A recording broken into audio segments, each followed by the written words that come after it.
Rekrutmen merupakan suatu kegiatan untuk mencari sebanyak-banyaknya calon tenaga kerja yang sesuai dengan lowongan yang tersedia. Sumber-sumber di mana terdapat calon karyawan dapat diketahui melalui antara lain yaitu ada Departemen Pendidikan, Departemen Tenaga Kerja, Biro-biro konsultan, melalui iklan di media massa dan tenaga kerja dari dalam organisasi sendiri. Adapun tujuan rekrutmen sebagai berikut. Yang pertama, rekrutmen sebagai alat keadilan sosial. Keadilan sosial lebih berpihak kepada kepentingan publik secara umum, bukan berkiblat pada kepentingan spesifik yang harus dicapai organisasi. Kedua, rekrutmen sebagai teknis untuk memaksimumkan efisiensi merupakan sebuah rekrutmen yang biasanya dilakukan secara ketat agar dapat menjaring pegawai yang berkualitas. Dan yang ketiga yaitu rekrutmen sebagai strategi responsivitas politik. Hal ini disesuaikan dengan gejolaknya di suatu negara, masalah-masalah di perbatasan, perubahan kebijakan politik yang dibuat dengan kondisi yang berubah-berubah. Sangat mungkin kebutuhan sumber daya manusia secara sektor berubah-berubah pula.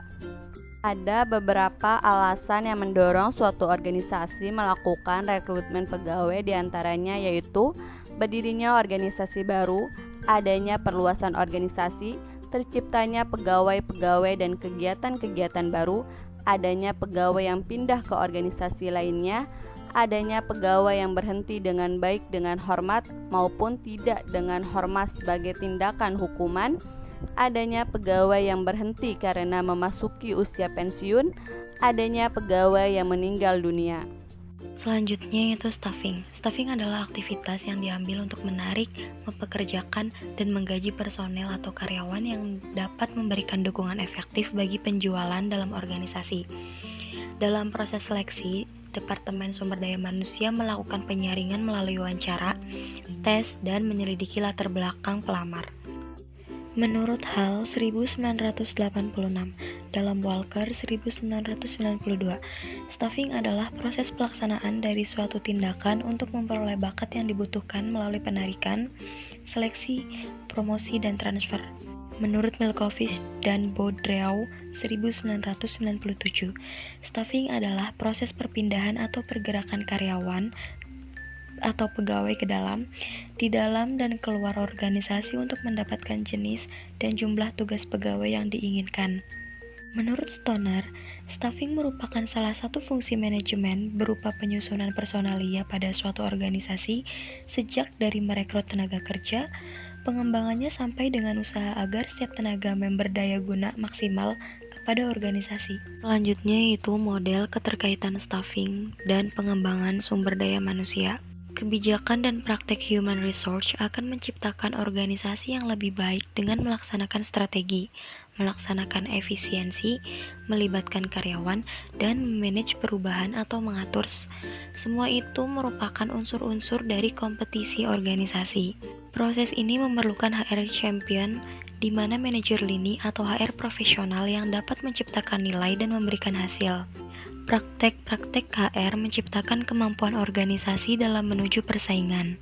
HR champion menguasai, menyesuaikan, dan membantu praktek-praktek ini sehingga para karyawan, customer, dan investor menerima nilai. Selanjutnya yaitu pengembangan kemampuan kerja. Yang pertama, penilaian kinerja. Hakikat penilaian kerja adalah proses pengamatan atau observasi terhadap pelaksanaan pekerjaan oleh seorang pekerja. Dari hasil observasi atau pengamatan, dilakukan pengukuran yang dinyatakan dalam bentuk penetapan keputusan mengenai keberhasilan atau kegagalannya dalam bekerja. Penilaian tersebut dilakukan sebagai proses mengungkapkan kegiatan manusia dalam bekerja, yang sifat dan bobotnya ditekankan pada perilaku manusia. Sebagai perwujudan dimensi kemanusiaan, maka pengukuran yang dilakukan bukan secara matematis yang bersifat pasti pengukuran. Yang kedua, manajemen kinerja. Secara mendasar, manajemen kinerja merupakan rangkaian kegiatan yang dimulai dari perencanaan kinerja, pemantauan atau peninjauan kinerja, penilaian kinerja dan tindak lanjut berupa pemberian penghargaan dan hukuman. Rangkaian kegiatan tersebut haruslah dijalankan secara berkelanjutan. Selanjutnya yaitu tujuan penilaian kinerja. Tujuan penilaian kinerja secara umum dibagi menjadi 4. Yang pertama, untuk memperbaiki pelaksanaan pekerjaan para pekerja dengan memberikan bantuan agar setiap pekerja mewujudkan dan mempergunakan potensinya secara maksimal dalam melaksanakan misi organisasi atau perusahaan.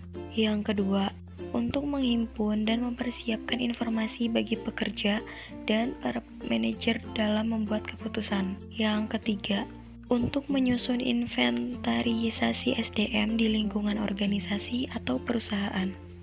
Dan yang keempat, untuk meningkatkan motivasi kerja. Selanjutnya yaitu tujuan khusus penilaian kerja. Tujuan khusus penilaian kerja dibagi menjadi 6. Yang pertama, untuk melakukan promosi, menghentikan pekerjaan yang salah, menegakkan disiplin, dan menentukan penghargaan. Nomor 2, sebagai kriteria dalam membuat tes yang validitasnya tinggi. Ketiga, sebagai umpan balik bagi pekerja untuk meningkatkan efisiensi kerja dan memperbaiki kekeliruan. Yang keempat, untuk mengidentifikasi kebutuhan pekerja dalam meningkatkan prestasi kerjanya. Yang kelima, memberikan spesifikasi jabatan. Dan yang keenam, untuk meningkatkan komunikasi sebagai usaha mewujudkan hubungan yang manusiawi dan harmonis. Pemeliharaan, maintenance adalah kegiatan untuk memelihara atau meningkatkan kondisi fisik, mental, dan loyalitas pegawai agar mereka tetap mau bekerja sama sampai pensiun. Pemeliharaan yang baik dilakukan dengan program kesejahteraan dengan berdasarkan kebutuhan sebagian besar pegawai, serta berpedoman kepada internal dan eksternal konsistensi. Pemeliharaan dilakukan untuk mempertahankan kemauan dan kemampuan kerja karyawan. Salah satu jalannya yaitu melalui penerapan beberapa program yang dapat meningkatkan loyalitas dan menimbulkan rasa kebanggaan dalam bekerja. Selanjutnya, tujuan pemeliharaan. Yang pertama, untuk meningkatkan produktivitas kerja atau kinerja karyawan. Yang kedua, meningkatkan disiplin dan menurunkan jumlah absen karyawan. Yang ketiga, meningkatkan loyalitas dan menurunkan turnover karyawan. Yang keempat, memberikan ketenangan, keamanan, dan kesehatan karyawan. Yang kelima, meningkatkan kesejahteraan karyawan dan keluarganya. Yang keenam, memperbaiki kondisi fisik, mental, dan sikap karyawan. Yang ketujuh, mengurangi konflik serta menciptakan suasana yang harmonis. Yang terakhir, mengefektifkan pengadaan karyawan. Asas-asas pemeliharaan. Yang pertama, asas manfaat dan efisiensi. Pemeliharaan yang dilakukan harus efisien dan memberikan manfaat yang optimal bagi perusahaan maupun objek yang menjadi sasaran diterapkannya pemeliharaan tersebut, yaitu karyawan. Yang kedua, asas kebutuhan dan kepuasan.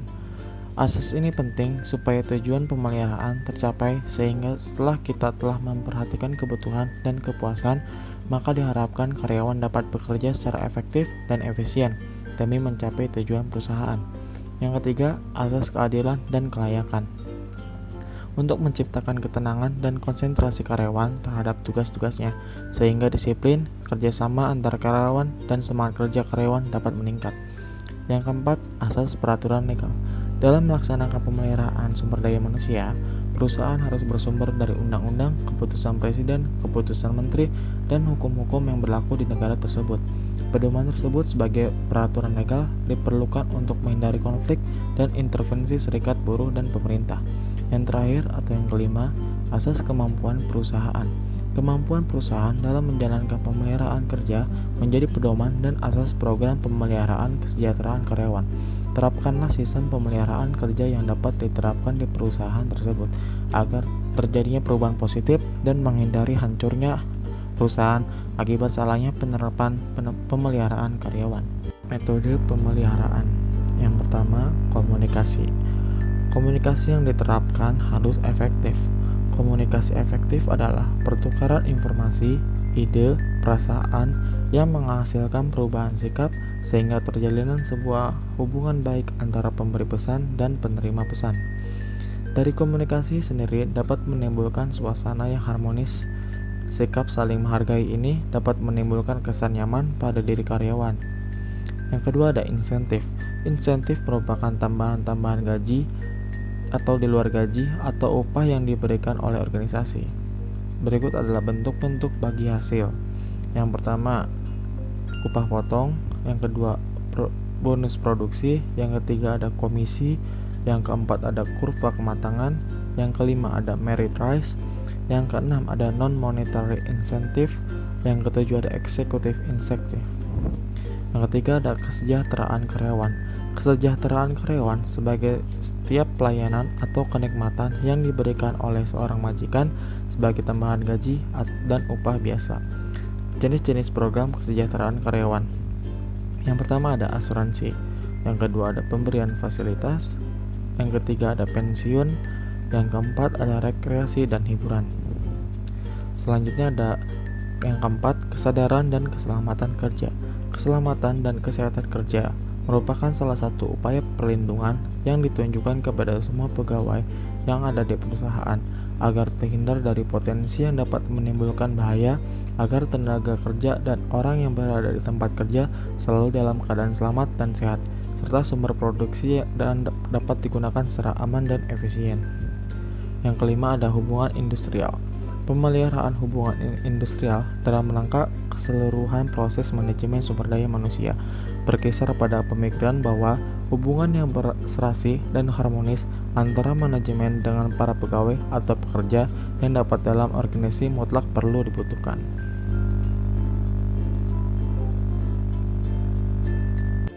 Fungsi Dewan Pengawas Syariah. Yang pertama, memberikan nasihat dan saran kepada direksi, pimpinan unit usaha syariah, dan pimpinan kantor cabang lembaga keuangan syariah mengenai hal-hal yang berkaitan dengan aspek syariah. Yang kedua, melakukan pengawasan baik secara aktif maupun secara masif, terutama dalam pelaksanaan fatwa Dewan Syariah Nasional, serta memberikan pengarahan atau pengawasan atas produk atau jasa dan kegiatan usaha agar sesuai dengan prinsip syariah. Yang ketiga, sebagai mediator antara lembaga keuangan syariah dengan Dewan Syariah Nasional dalam mengkomunikasikan usul dan saran pengembangan produk dan jasa dari lembaga keuangan syariah yang memerlukan kajian dan fatwa dari Dewan Syariah Nasional.